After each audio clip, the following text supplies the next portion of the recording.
Welcome everybody to the Adkin High School research presentation. We have our special guest here today, Dr. Joyner, and we are going to also have a special guest who's introducing her, and he is very well known in the Kinston area. We are going to have Chris Suggs of Kinston Teens talk and introduce Dr. Joyner. So Chris, are you there? I'm here. Okay, good afternoon, everyone. Again, my name is Chris Suggs. I'm the founder and CEO of Kinston Teens, a youth-led nonprofit here in Kinston. And I'm so proud to be here this afternoon to introduce a great mentor, family friend, an advocate that I and my peers can always count on in the Kinston community, Dr. Rita Joyner. Dr. Joyner presently serves as a secondary mathematics instructor at Lenoir County Early College High School, and she's held that role since 2014. In 2018, she represented the early college as a LCPS Teacher of the Year nominee, and in April 2019, she was nominated by her students and honored by WITN as a Teacher of the Week. Prior to returning to Kinston and returning to the classroom, she was the section chief of the Weatherization Assistance Program in the North Carolina Department of Environmental and Natural Services. There, she oversaw a budget of over $140 million, including the unprecedented funding through the American Recovery and Reinvestment Act of 2009. Dr. Joyner managed a team of technical, fiscal, administrative professionals that provided oversight and guidance to community action agencies, nonprofit organizations, and local government units responsible for weatherizing homes all across North Carolina's 100 counties. Dr. Joyner received and holds a Doctorate of Philosophy in Culture, Curriculum, and Change program at the School of Education at the illustrious, beautiful, amazing University of North Carolina, Chapel Hill in May of 2009. During her graduate studies at UNC, she also completed a comprehensive inventory of the science, technology, engineering, and mathematics initiatives within the UNC system and across the state. Dr. Joyner's dissertation research examined the relationships among the school, community, and family and church in Eastern North Carolina during segregation. This qualitative study documents the educational experiences of students at Adkin High School. Her research interests include education policy and administration, STEM education, research policy relations, and family community business partnerships for education. In addition to her degree from UNC, she holds a bachelor's and master's degree in mechanical engineering from the illustrious North Carolina Agricultural and Technical State University, and has multiple years of technical and managerial experience in private industry and state government. She received a certification in secondary mathematics and is taught on the high school, community college, and university levels. Dr. Joyner is a proud native of Kinston, North Carolina in Lenoir County, and all of us who know and love her are extremely proud of this Aggie Tar Heel and the great service she provides to our community. So now I'd like to introduce none other than Dr. Joyner. Well, thank you, Chris. And I am going to get the PowerPoint started.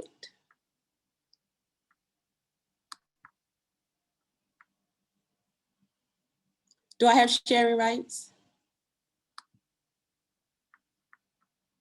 You should. Okay. Let's see here. There you go. There we go. All right.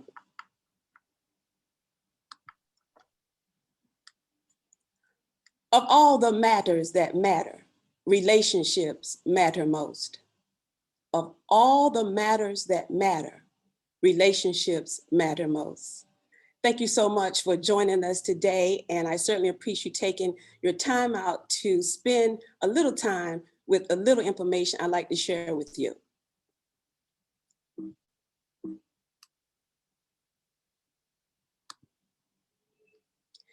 I am a legacy of Adkin High. Who am I? You're looking at who I am and where I've come from. I am a legacy of Adkin High School because my father graduated in the class of 1960 under the GI Bill. And that's a whole nother story that I'll tell another day. And that beautiful lady beside him is none other than Betty Jean Williams Joyner. And ain't she beautiful? So who I am says what I do. And I'd like to talk to you about how I got to this research. But before I do that, I want to dedicate this talk today to none other than Mr. William Uncle Bill Lawson. Mr. Lawson, and I call him Uncle Bill, has been taking my picture since I was born. And that previous picture that you saw of mommy and daddy at his graduation, Uncle Bill did it. That's also his signature on all of his pictures. Uncle Bill did it. So how did I get to this research? In 2001, I started the Culture, Curriculum, and Change program at the University of North Carolina at Chapel Hill. And in that first qualitative study course that I took, we had to write a story about education. And so my fondest memory and like longest, furthest back memory I had of education was in Lincoln City. And that was because Kinston College, as I found out later, was part of our playground. So we would run by there because we used to say, hot rod coming after you. And so we would run. And it always struck me, how in the world did we have a college back in the neighborhood where, dirt streets, of course, where I used to run and play. And so I would ask mommy, I said, what was that? And that was the old Kinston College. And she would perk up. And every time I would talk to anyone about that land and what was on that site, they'd also perk up. That's the old Kinston College. So that's what I wrote about. And as I continued my studies at UNC, I told my dissertation committee, well, I want to do my dissertation on the history of segregated education, Kinston College. They said, okay, so go out and get some data. Well, I was only able to find 3 people, 2 people who had gone to Kinston College, and then 1 person who was considered a secondary source, that's Uncle Bill, whose father and brother had gone there.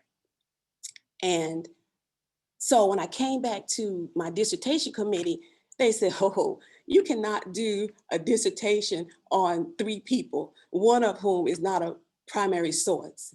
My 2 primary sources were Mrs. Edna Barnett Borden Spate. And it's based on her grandfather that we get the name Lincoln City anyway, because he was Abraham Barnett and Abraham Lincoln Barnett. And so it was Lincoln City came from the swath of land that he was able to purchase in the late 1800s. So that's who I am. That's where I come from. Oh, and the other person who had attended Kinston College that I interviewed was Miss Ollie B. King. Some of you might recall all of these people that I'm talking about. So anytime you do research, you are required to state your bias. You must let the reader and the people who are looking at your research, you gotta let them know where you come from. Well, you should. Let them know your research bias. So let me read into your hearing my research bias. I want children, especially Black children, to be encouraged by learning that academic excellence, educational pride, and cultural awareness are part of their historical DNA.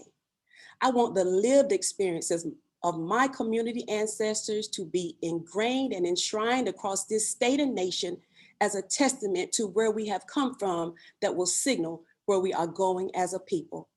My journal entry, April 2007. So 2 research questions evolved. And let me just tell you how I got to Adkin. So I go back to the dissertation committee. They're like, nope, you can't do it on 3 people, Rita. So I started talking about, well, every time I talk to these 3 people, or anytime I talk to people in my community, they talk about Adkin High. And I started telling them all the things about Adkin High. They said, that's it, go with it. Because, of course, I had more opportunity to have people who were primary resources. So the 2 research questions that evolved for my dissertation work were, what were the relationships among school, community, family, and church that affected those attending Adkin High School from 1928 to 1970? The second question was, how did these relationships influence the educational experiences of Adkin High School students? So I want to put a pin right here. This is our oldest pirate, Miss Ruby Carnegie, 1936. And I went to see her last month and I gifted her with this matching scarf and hat set. And it wasn't cold in her house, but she made Joyce and I open up that package and she put it on. And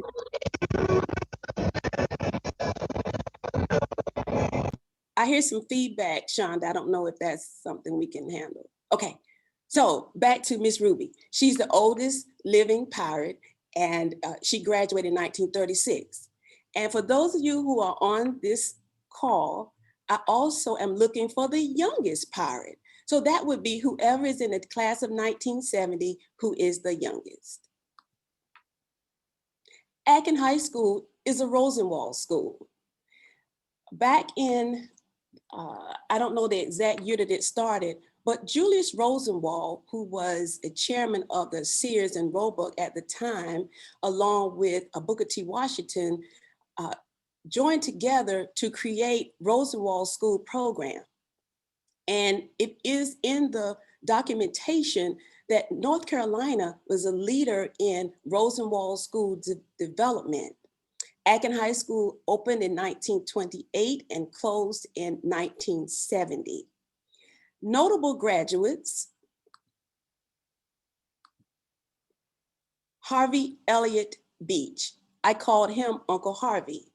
And Chris and I both know that anytime you walk on the campus of UNC and you say Harvey Beach, it gets attention. The work that he did to be one of the first to graduate from Carolina Law School, and the work that he did in establishing scholarships under his name, of which Chris was a recipient, is always honored. Andrew A. Best, Dr. Best. I called him Doc. I will tell you this, I had eczema as a young child. And if any of my cousins, a sister and brother on, they know they had to cut all my hair off, even shorter than it is now, because the eczema was in my head. And mommy took me to so many doctors here in Kinston, nobody could cure it.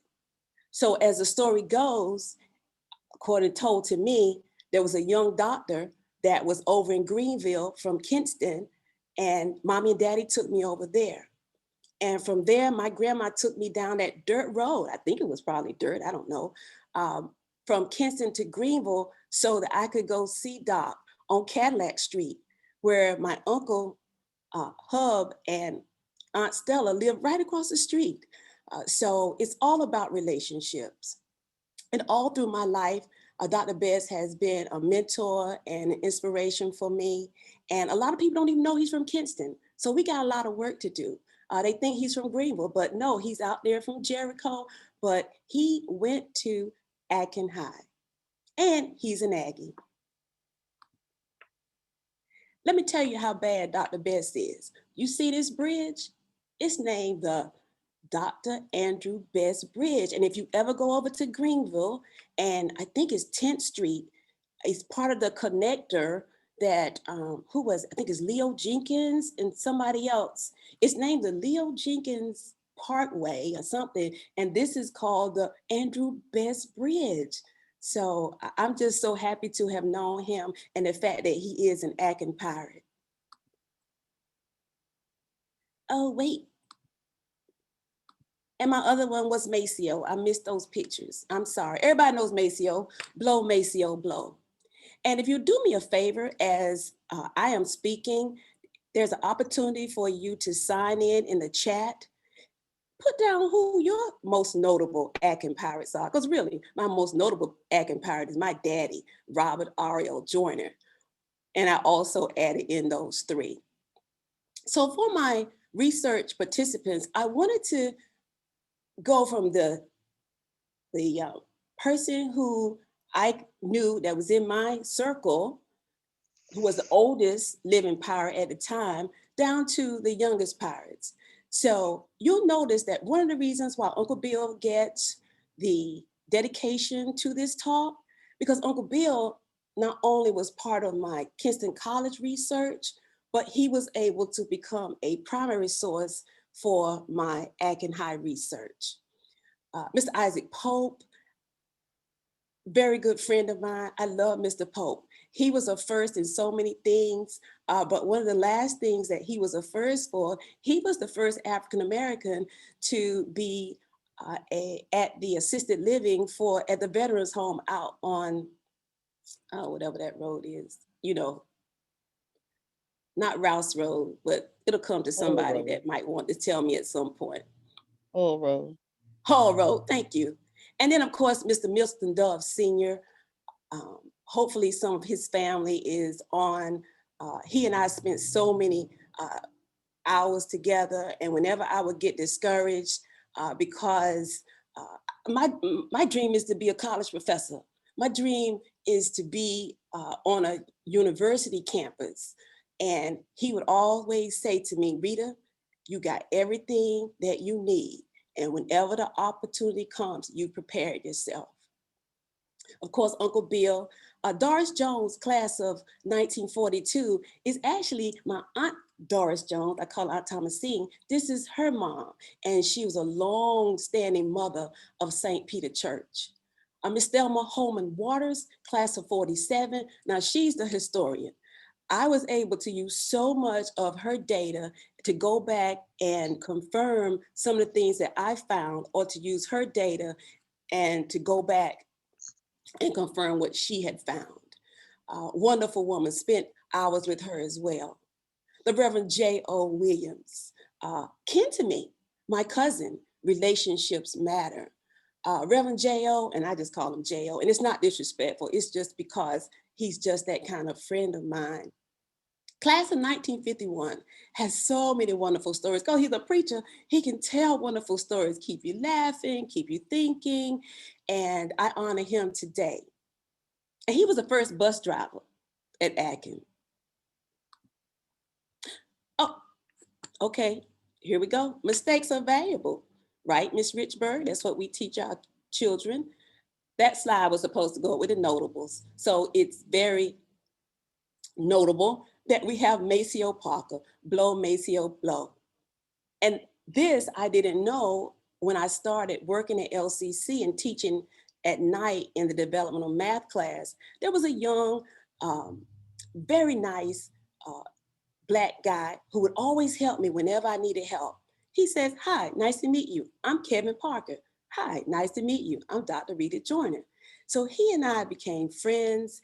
And it wasn't until somebody said to me, you know, that's Maceo's son. I didn't know, but I know now. And Kevin and I are friends forever. Then I had the class of 1952. I did a focus group on the class of 1952, and shout out to Women's History Month. I had a table full of women at mommy's house, and Mary Gray Brown, Mary Martin Darden, Dorothy Carraway McFalls, Bessie Faulks Maxwell, and Delcia Dixon Ward. And if by chance I ever was in the class of 1952, these be my girls right here. I love all of them. Mary Gray Brown actually passed some months right after our focus group, but I still honor her because I have her on audio tape so I can hear her voice and hear her inflections and hear her tell it like it is. Just like Mary Martin Darden, she's telling it like it is. Doc McFalls would probably be my best friend because I still call her today. And the way we talk, I'm like, yeah. And you know, she's gonna do the announcements in heaven. For those of you who attend St. John, you do know that. Bessie Faulks Maxwell, I will stop here because Mr. Manny transitioned the other day, I think it was day before yesterday, or maybe yesterday. And Mr. Manny was a friend of Adkin. And Miss Bessie is a friend of mine. And she shares so much of her time and her resources with me as well. And Delcia Dixon Ward, I got a haircut like hers now. And I thought she was a doctor. I called her Dr. Delcia Dixon Ward forever. And then she said, Rita, I'm not a doctor. But in my mind and in my head, she was. And then for the class of 52, I had Mr. Marion Jones. Those of you who know Mr. Marion Jones from Antioch knows that he was no nonsense, and everything in his oral history was very much no nonsense. My relationship with him beyond Antioch was Sylvia Jones Crowder, one of my lifelong friends, his daughter from the class of 1980. So here they are. I love class of 52. And I have a wonderful quote from Reverend J.O. about the class of 52 and how he talks about this class had it going on from the time they hit Adkin in the 9th grade. Some of them are deceased, some of them you would recognize, and I consider all of them friends of mine when they were living and continue to be friends of mine, those who remain. I got a shout out to the men of the class of 1952. This is John Dudley, our Omega, who is one of the original students who went into the school board on that day. We'll get to that, I'm getting ahead of myself. And this is Reverend J.O.'s brother. I always forget his name, somebody will tell me.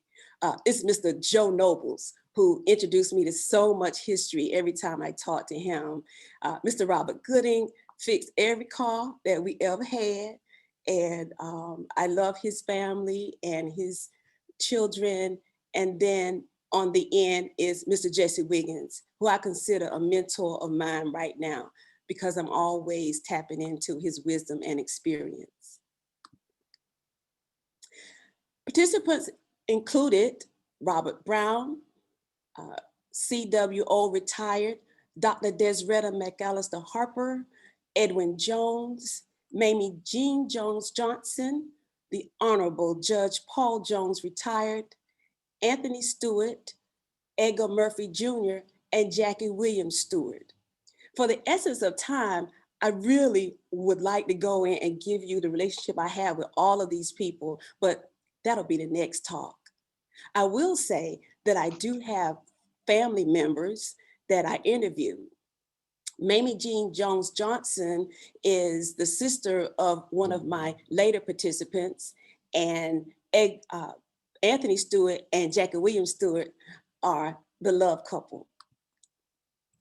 Now, the next group of participants, my research committee wouldn't let me include because they told me that my work was on segregated education. And if I were to include these sacrificing pirates, Barbara Carr Simpson and Greg Hannibal, or Denarant Jones Burney and Michael Mosley, I would then be moving into desegregation, which means an opportunity for another talk and opportunity for another book. So Barbara Carr Simpson is my cousin. Greg Hannibal is now my friend. Since I've met and interviewed him, I just talked to him the other day. He gave me so many words of encouragement. Denarant Jones Burney,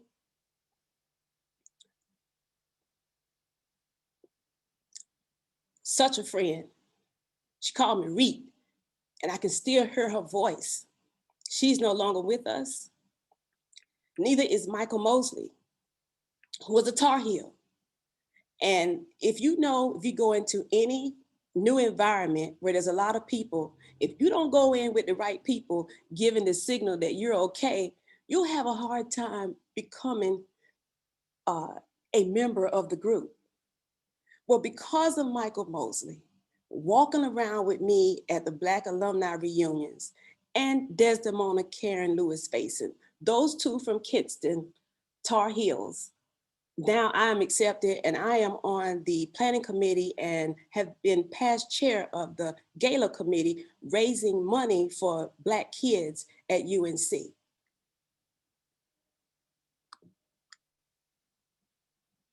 So what were these relationships? I have plenty of stories about the relationships of principals with students, with the community, with the family, and the church. So Adkin High School has had 4 principals, but the principal who of the longest tenure is Mr. C.B. Stewart. Oh, and I missed a period. Okay, all right, this is just a draft talk, so I'll finish up the edges the next time. But in everything that I read about Mr. Stewart, and anybody that I talk to about Mr. Stewart, they say he was a no-nonsense man. He was a serious man, and he was a disciplinarian.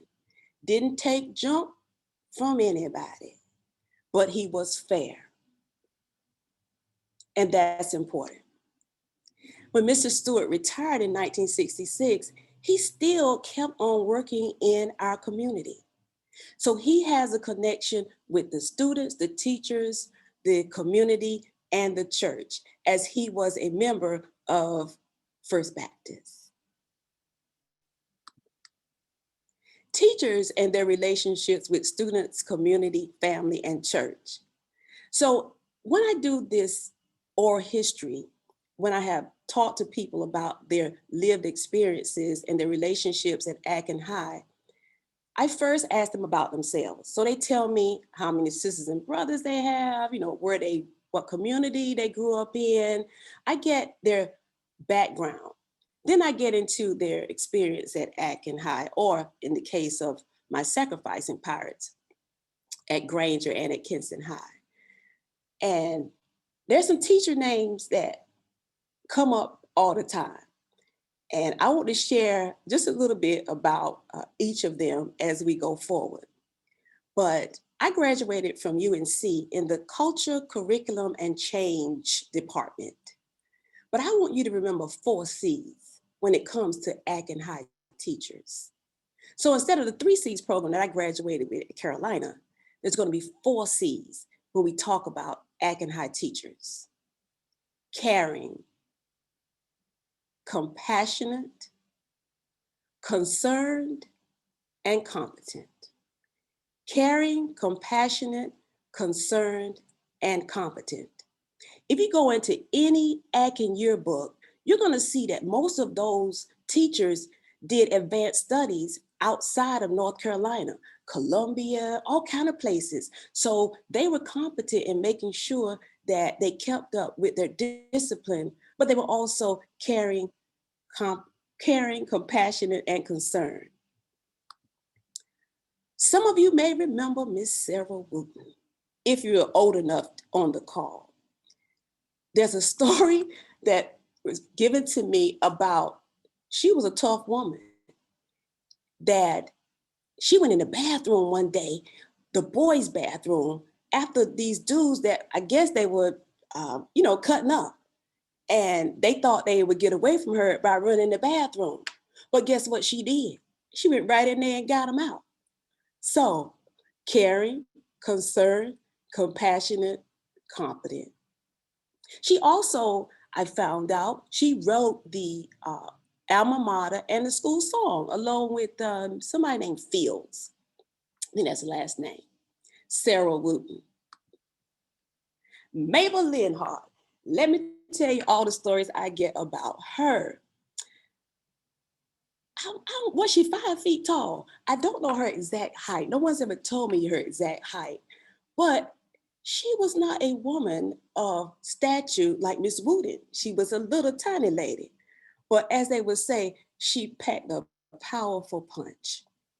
One of the stories they talk about is how she was serious about pulling you out of that line if you didn't have all your credits to graduate. One story that I have, and I mimic this when I teach too. They say she would say, young people. She would never raise her voice. But for some reason, everybody feared her. I have a story where they say even the toughest dudes at Adkin would tiptoe by her classroom. She also is the wife of David Linhart, and I'll get to that later. And of course, Beulah Davis Huzzy. She was Huzzy by the time I was in school, but for a lot of Adkin Pirates, she was Beulah Davis. And for those of you who know our friend Amy Huzzy, that's Amy right there. Every time I see that, that is exactly Amy. But Beulah Huzzy was the social studies teacher and civics teacher, and she also taught French. And we'll get to the importance of Miss Davis. So community involvement and the school as the center of community culture. Now, one of the things you need to remember that this story is about relationships of segregation. So we didn't go to the Marriott, okay? We didn't go to the Holiday Inn.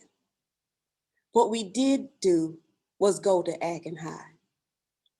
And anytime there was something that needed to be accomplished, it came through the high school. I have stories of Mary McLeod Bethune has visited Adkin High. They had gospel concerts, they had plays, they had competitions. So the importance of the community involvement and the school as the center of community culture, and Adkin High was that place.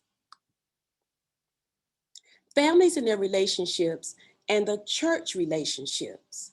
So what you need to understand is, for most of the stories that I received of people, the family trusted the school, okay? Trusted the school to teach and care for their students, but the school also trusted the family to make sure that students came to school behaving, and they had each other's back. I have stories of, if you got in trouble at school, they didn't even have telephones. It was some way that before the person got home from school, the parent knew that the child had misbehaved at school. So it was a collaboration, for lack of a better term, but it was relationships that made this happen. Because I have one story where one student was messing up at school. And so the teacher said, okay. But what happened when they got to church on Sunday, because the teacher was at the church and the parent was at the church, and when they walked around to put that money around the table, you know how we used to do that, and some churches still do, walked around to put that money on the table, guess what? They signaled for the student to come out. So the teacher and the parent had a come to Jesus meeting, literally, had a come to Jesus meeting right there on the church grounds. So in everything that I did in my research, looking at relationships and relationships and relationships, there emerged another story. And I call it the other story, all based on internal and external inequities. And the internal inequities had to do with tracking. And they probably didn't call it tracking, which we know what it was. But whenever we talk about this 1A, 1B, that sort of thing, that's tracking. Rural versus city. So they all were from the country, but they didn't know that. So the students that lived sort of in Kinston, you know, sometimes had a different opinion or view of the ones who live rural, okay? I mean, we call it's all rural down here now because that's what my research calls it, the education in the rural South. But there was, you know, some understanding for some students that because you lived out in Jericho or because you lived in Vine Swamp or another part of the county and you came into the city for schooling, might be a little difference between the two. And poor versus better off. Notice I didn't put rich, and poor is always relative, but there's always going to be inequities and some sort of tension between people who have more economy and people who don't.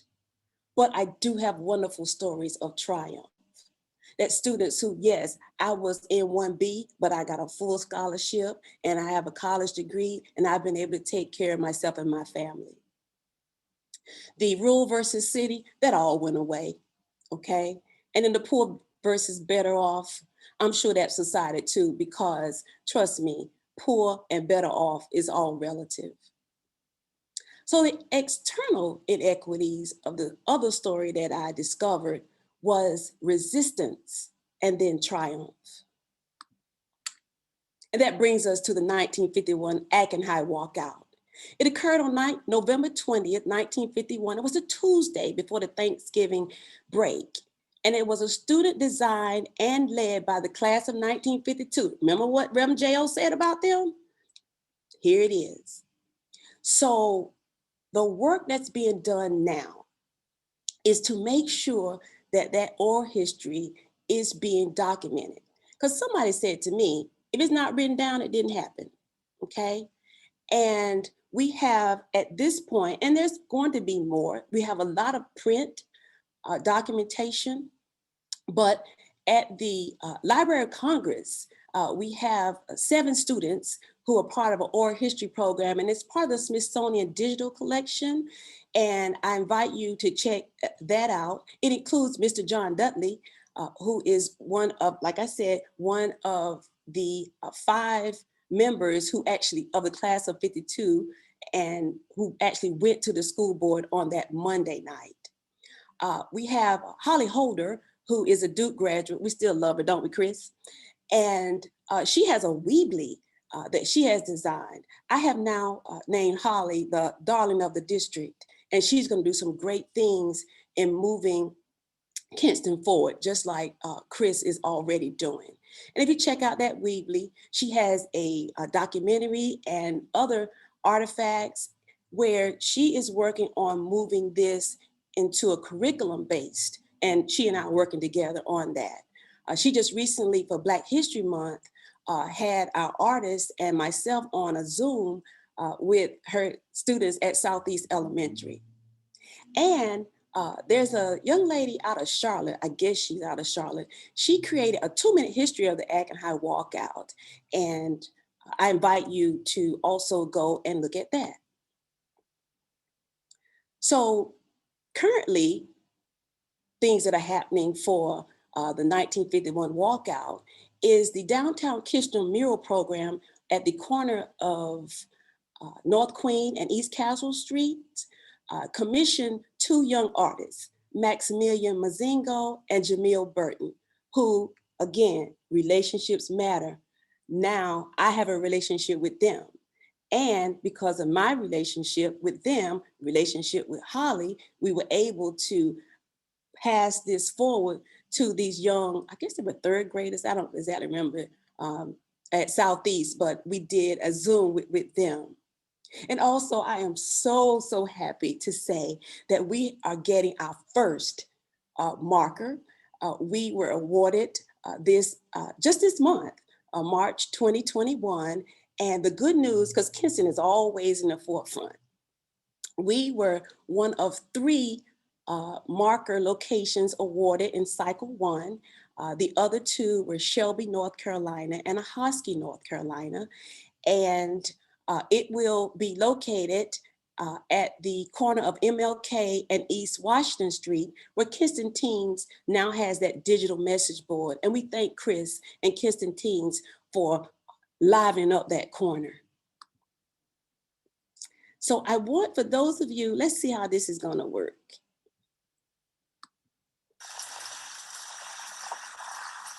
These are the murals. These are the artist's interpretations. And we're coming up on, that's me. It's called Grace, but that's me carrying those used books, going out. I'm saying it's me, he didn't say it was me, I'm just saying that.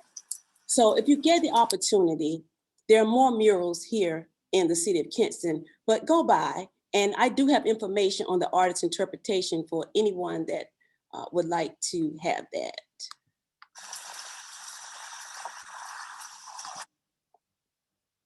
And so this will be the location of the civil rights marker. It's on the corner of Dr. Martin Luther King Jr. and Washington Street. It's actually 611 East Washington Street, but right at the corner. So this, I declare, will be the first of many markers for the 1951 walkout. So what are the implications for this research that I'm doing? I call it the Adkin experience. And I need more stories. We need more stories. What I would love to do as a college professor to have an oral history class where I teach people how to gather these stories of relationships.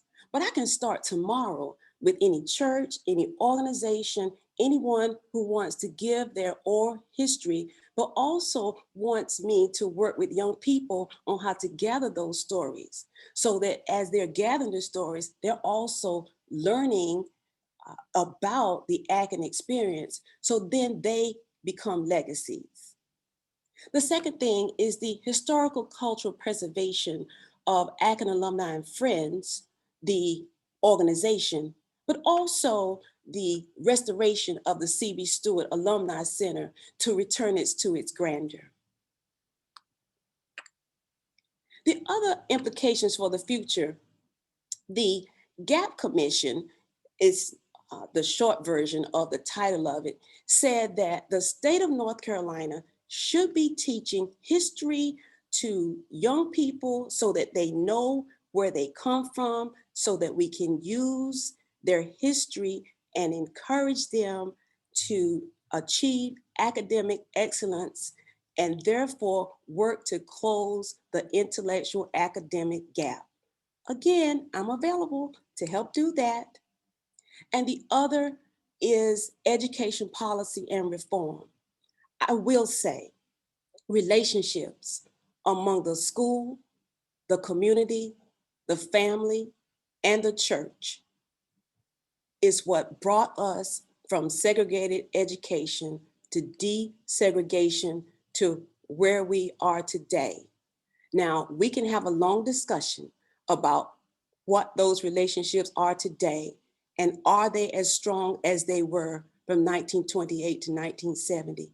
What can we do, if that's the case, to help the young people in Kinston, in Lenore County, in North Carolina, across these United States, to take those interconnected relationships and create for them the possibility of reaching their highest potential?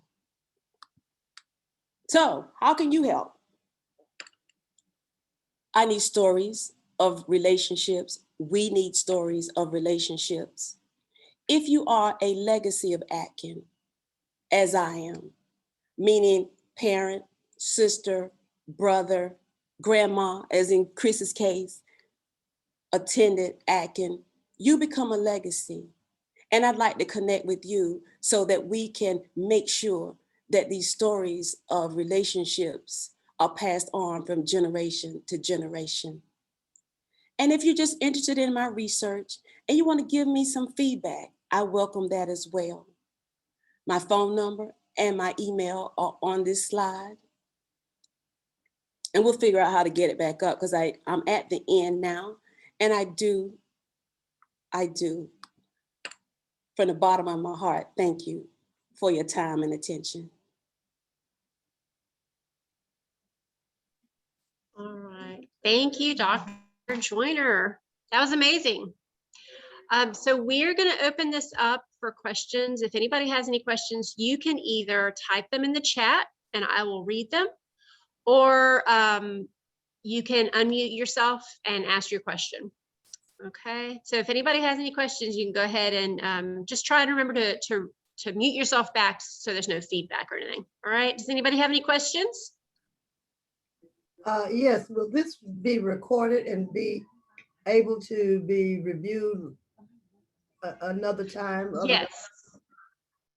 Yes, we're gonna post it. There will be a YouTube video early in the week, and so you'll be able to view it there. And we're gonna put the contact info. We're gonna get her contact information, so if anybody needs that, they can contact the library if they didn't get the information down. I've got it for you. Yeah.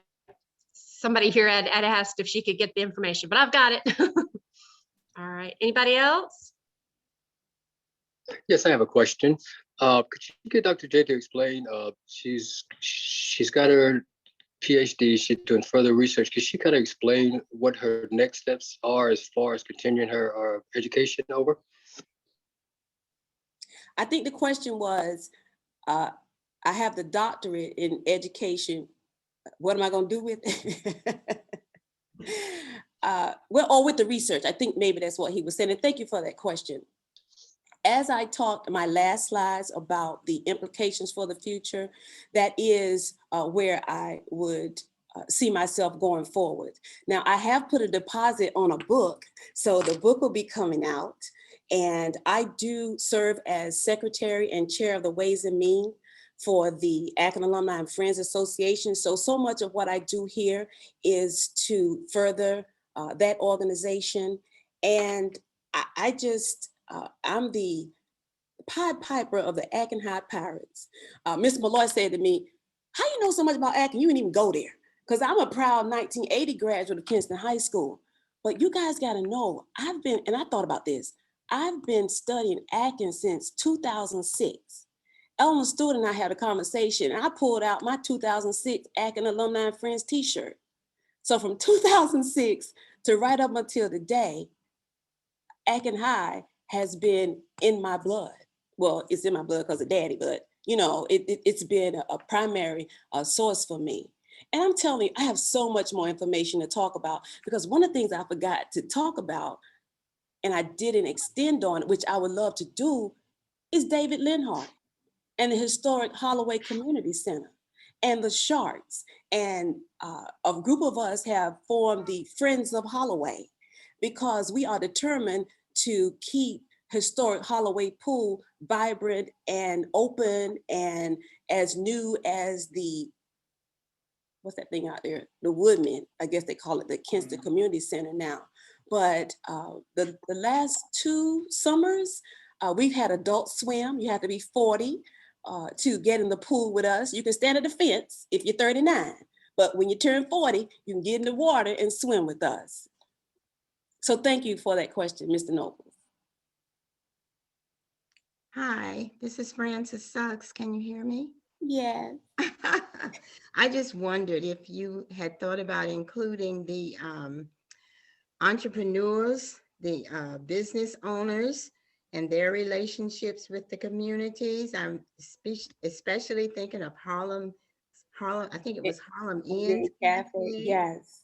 And so many others who had small businesses, and you can imagine what their capital was like, not very much, but the things that they did with the community and how those relationships were so important. Absolutely. Thank you, Ms. Suggs, for that question.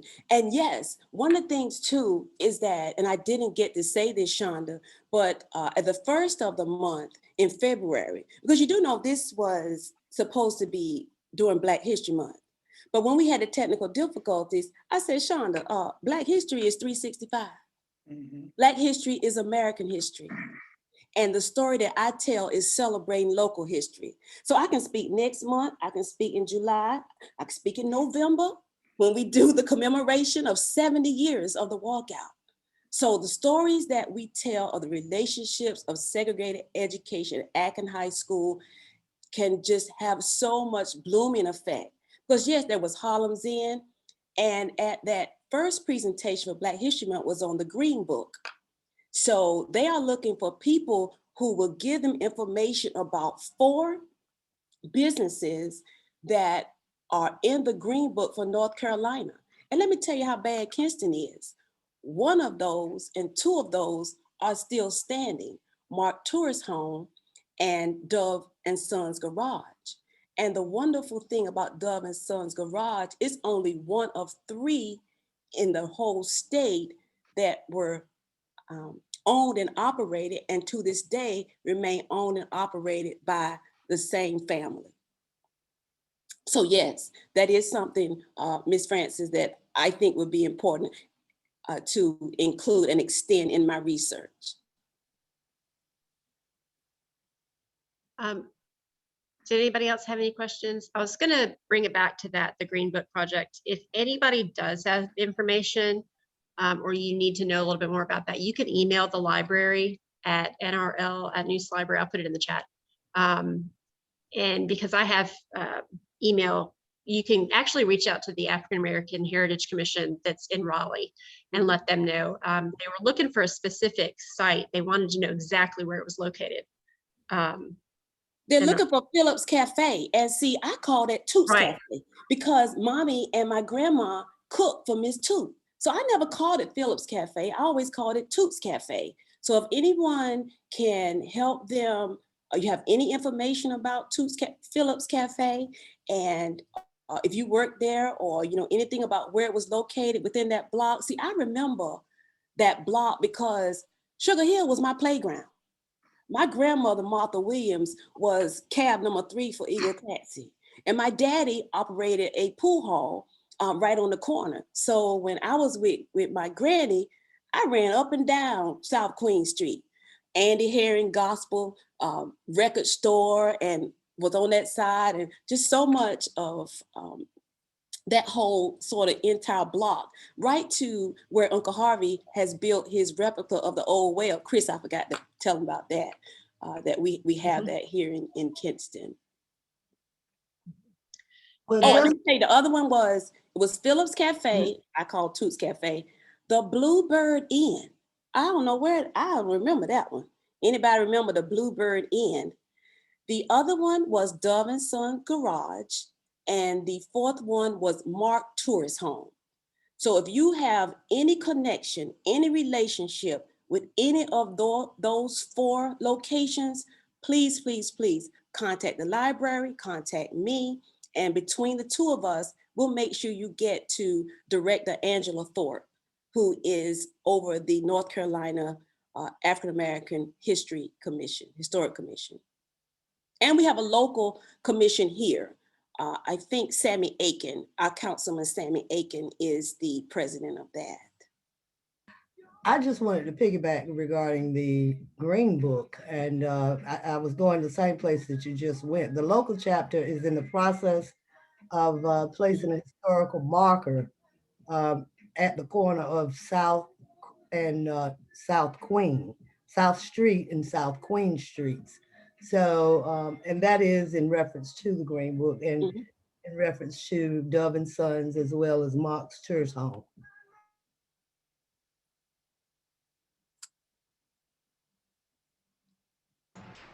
Rita, Yes. Oh, there we go. have you thought about tobacco factories in Kinston? Tobacco factories? Can you hear me? say that again, Mr. Jarman? Oh, he muted himself. Unmute, Charlie. Okay.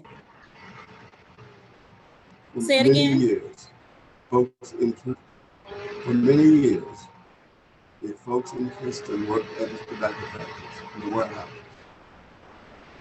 Have you thought about incorporating anything about those workers? I say that because, can you hear me now? Well, I'm writing not about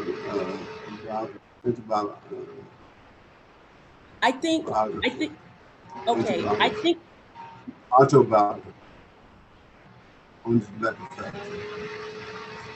I think, Shauna, you may need to mute everybody again because it's like a outside. I think he was. I think he was asking me about the tobacco warehouses and those workers. There are so many stories and relationships. And if anybody wants to pay me, I will quit the job tomorrow and I will expand all of this research. I promise you. And my children, they'll be okay. I just got 3 more weeks of exams. But if anyone would like to put me on a payroll to do all of this, I will give you all of these stories and so much more. All right. If there are no other questions, I wanted to throw out there just to let everybody know, coming up in May, the library has a program. It's a big collaboration with this town, the city of Kinston and Lenore County. And it's called Coming Together, a community celebration. And we're going to be doing book discussions. We're trying to open up some communication to talk about race relations and social justice, and to really to really start these discussions and connect our community all together. And then it's going to ultimately lead to our Juneteenth festival in June. So that'll be June 19th. It's on a Saturday, and we're gonna be at the African American Music Trail Park. And so we'll have music and singing and everything. So we would love to have everybody attend. Go ahead. Yeah. Hi, my name is Willie Slayton, and I'm from Georgia. And so the story of the Atkins walkout is not really familiar to me. And so I know it was doing segregation, but was there one specific thing that caused the walkout? That's a good question. There were actually a series of 8, we won't call them demands, but there were 8 things that the students themselves wanted to have cleared up, or I guess resolved. And because I see him right here in front of me, I would like John Dudley to unmute and just give us 2 or 3 minutes if he feels like it. I'm not gonna put him on the spot, but Mr. John Dudley, if you would like to speak to us about the walkout. One of the things, the biggest thing, and I will say to you, is because the barn had burned down. And the barn was a gym that they had built themselves. You ready, Mr. Dudley? Rita, Yes. Can you hear me? Yes. You want to give us some talk? Well, first of all, I'm very proud of what I've heard. And being one of the 5 students that organized this thing, and seemingly I'm the person that's left pretty much to tell the full story. Mm-hmm. And that's the only difference.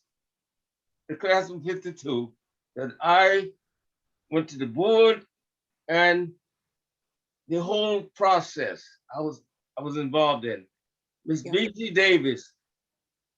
Now, the walkout was never discussed before Miss Davis brought the weekly reader in on Wednesday. She did it every Wednesday, and it indicated what an ideal school has. And we asked her, was there another school in the area that had these things? And she indicated Grainger High School. That's when we began to strategize. Yes. That was a Wednesday.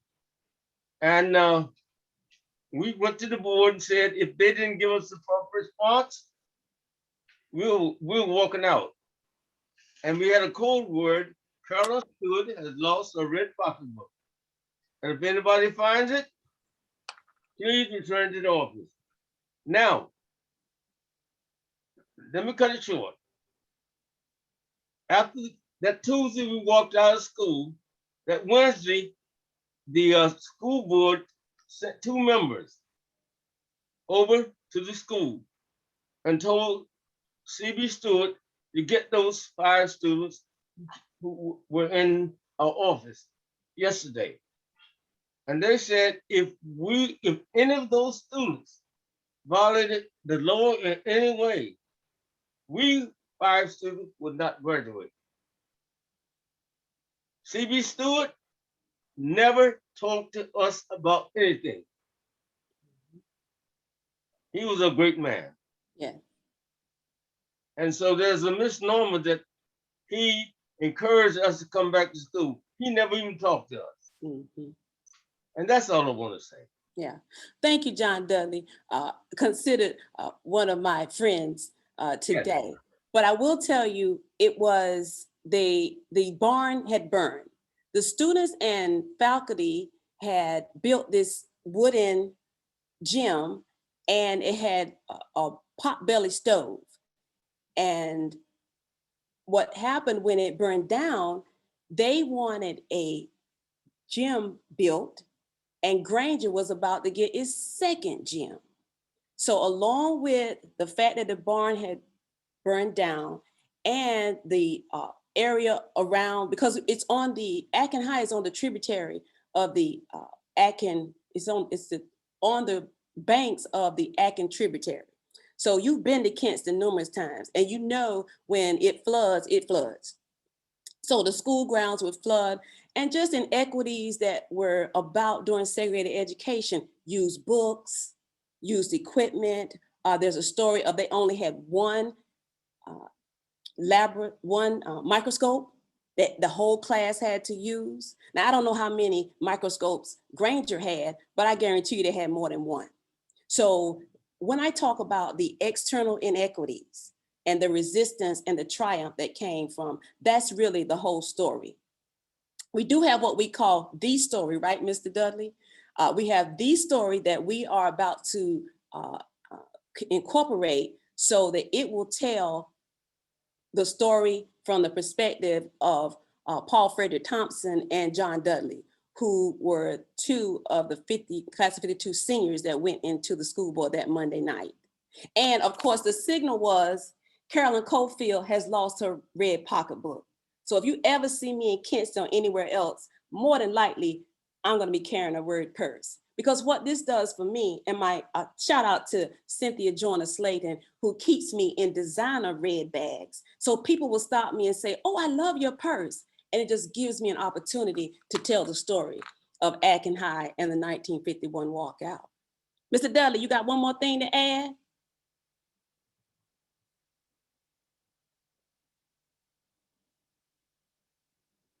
Shonda, is he muted? John, unmute yourself. Yeah, I just sent, there he goes. There he goes. Okay. Okay, I don't know how. You got it. Go ahead. You going? I'm on? Yes. Well, when we went to the school board, the first thing they asked us, who sent you? Yes. They could not believe that students could organize a march of that nature. And that they are still puzzled by it. Yes. There are many stories been written about the walkout. But we have encased the story. That's We're right. about to get it copyrighted. Yep. And it will be hung in the gymnasium for permanently. If we ever get back to Kinston, that's when it's going to be hung and commemorated. Yes. All right? Yeah, thank you. And Excuse me, do you have one more minute? I'm Tina Bryan. I'm a member of the African American Heritage Commission of Kinston and Lenore County. And in reference to the four sites that were mentioned in the African American Motorist Green Book of the injustice of 1936 to 1966 for African American traveler, the African American Heritage Commission will be placing a marker at an unveiling on September the 27th. We've been working on that for a couple of years. And one of the ladies that did the Oasis spaces and that worked with Angela, thought Mrs. Has done quite a bit of history on it, and she'll share it with you. And we, all the history that we have on that. Thank you, Ms. Bryant, and we certainly appreciate it. Shonda, can I close out, or you want to close out? No, we are good. Well, first of all, I will thank everybody for being here and just joining us today for this wonderful presentation. And like I said, if anybody needs any information, you can reach out to Rita, you can reach out to the library, and we'll be here to help. Okay? You can go ahead and close out, Rita.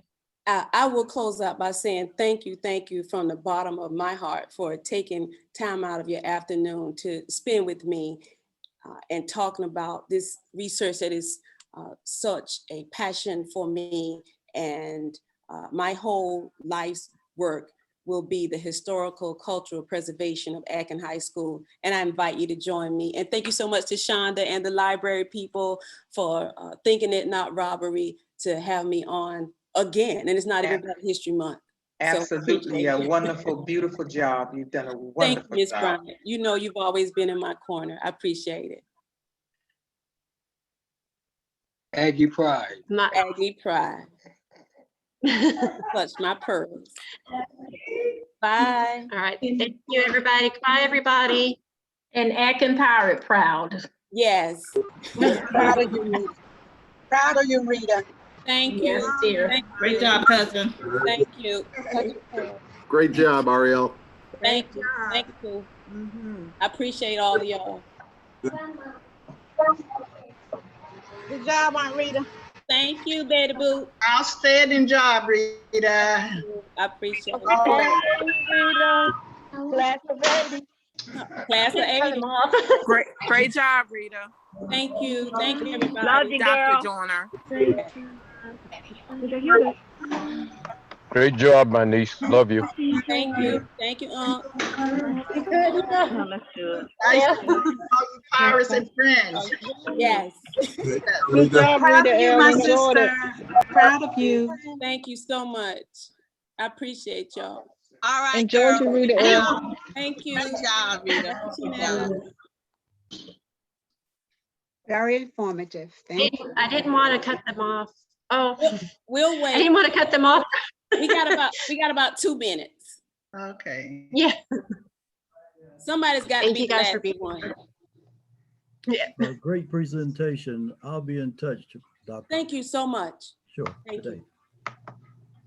Can you hold the red pocketbook up one more time? This one is the Donna Karen. This is Donna Karen. She is. Yeah, if you'll wait just a second. So Shonda, how many people do you have in the auditorium? 3. Okay. They can come down here. I'll mask up because I do have some artifacts that I can show if they'd like to come. Okay, we're gonna end the meeting now. So thank you everybody for being here. Thank you. Bye-bye. Thank you. Bye.